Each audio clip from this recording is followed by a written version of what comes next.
बाजे गीत हमर, नाचे सारा मिथिला समाज छै।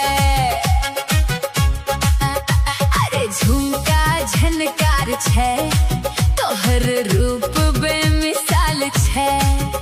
तोहर प्यार में पागल भेल ई दिलवा बेहाल छै।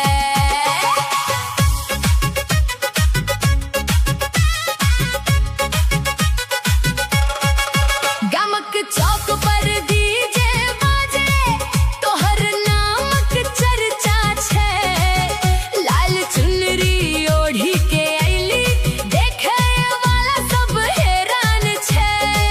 नैन की इशारा मारी देलू, दिल के कर देलू चोर। तोहर संग नाचब सजनी, रात भर होयत शोर। तोहर नखरा कमाल छै, दिल हमर बेहाल छै। डीजे पर बाजे गीत हमर, नाचे सारा मिथिला समाज छै।